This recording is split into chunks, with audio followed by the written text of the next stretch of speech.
হাসপাতালে চিকিৎসা নিচ্ছেন বেগম খালেদা জিয়া। তার শারীরিক অবস্থার সবশেষ খবর আমরা জানবো। সহকর্মী সবুজ মাহমুদ খোঁজ খবর রাখছেন। সবুজ, যুক্তরাজ্যের চিকিৎসক দলটি এভারকেয়ারে অবস্থান করছে, যেমনটি আমরা জানছিলাম।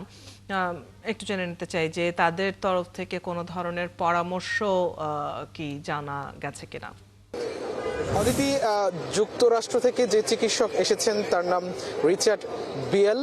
উনি যুক্তরাষ্ট্রের কিংস কলেজ যে হসপিটাল সেখানকার প্রফেসর এবং উনি আইসিইউ বিশেষজ্ঞ এবং অ্যানেস্থেশিয়া বিশেষজ্ঞ বলে আমরা জানতে পেরেছি। এবং সাবেক প্রধানমন্ত্রী বেগম খালেদা জিয়া এভারকেয়ার হসপিটালের চতুর্থ তলায় যে সিসিইউতে আছেন সেখানে উনি গিয়েছেন এবং আজকে সকালেই উনি 10:30টার দিকে এসে শাহজালাল আন্তর্জাতিক বিমানবন্দরে এসে অবতরণ করার পর তারপর বেলা সকাল 11:30টার দিকে এভারকেয়ার হসপিটালে এসেছে বলে আমরা জানতে পেরেছি। কিন্তু এখন পর্যন্ত উনি কি ধরনের পরামর্শ দিলেন, খালেদা জিয়ার চিকিৎসা ব্যবস্থার পরবর্তী ধাপ সম্পর্কে কি ধরনের নির্দেশনা দিলেন, এটি আসলে এখন পর্যন্ত আমাদেরকে ওইভাবে গণমাধ্যম কর্মীদের কাউকেই জানানো হয়নি। তবে আমরা ধারণা করছি এখনো সেই প্রতিনিধি দল বা সেই চিকিৎসক সেখানে আছেন এবং আরও একটি চিকিৎসক দল চীন থেকে আসার কথা রয়েছে আজকে সন্ধ্যায়।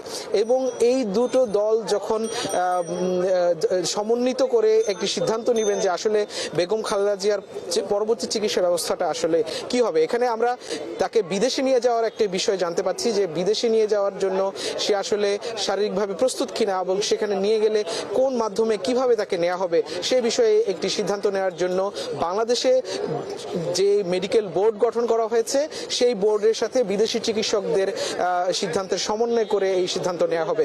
সেক্ষেত্রে তারেক রহমানের দেশে ফেরার বিষয়টাও আমরা শুনতে পাচ্ছি যে আসলে দেশে যদি তার স্বাস্থ্যের অবনতি হতে থাকে তাহলে তারেক রহমান হয়তো দেশে আসতে পারে। যদি বিদেশে নিয়ে যাওয়া হয় সেক্ষেত্রে কোন দেশে নিয়ে যাওয়া হবে, কম দূরত্বের দেশ সিঙ্গাপুরে নিয়ে যাওয়া হতে পারে, সেখানেও আর তারেক রহমানের আসার একটি খবর আমরা পাচ্ছি। তবে নিরাপত্তা ব্যবস্থা নিয়ে যদি অদিতি আপনাকে বলি, বেগম খালেদা জিয়া যেহেতু বিশেষ গুরুত্বপূর্ণ ব্যক্তি হিসেবে সরকার ঘোষণা করেছে, এখানে এসএসএফ সহ বিভিন্ন নিরাপত্তা বাহিনীর মোতায়েন করা হয়েছে এবং এই হাসপাতালের ভেতর এবং বাহিরে এই কড়া নিরাপত্তা ব্যবস্থা জোরদার করা হয়েছে।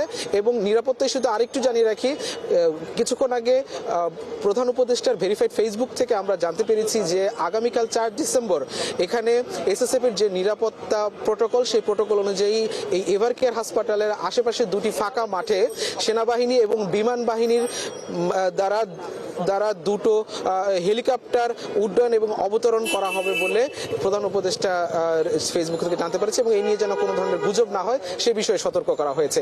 এই হচ্ছে এভারকেয়ার হাসপাতাল থেকে সবশেষ খবর। অদিতি, ধন্যবাদ সবুজ, আপনি খোঁজ খবর রাখছেন। নিশ্চয়ই যদি চিকিৎসকদের কোনো পরামর্শ বা এই সংক্রান্ত নতুন কোনো তথ্য পাওয়া যায় আপনার মাধ্যমে আমরা দর্শকদেরকেও জানাতে পারবো।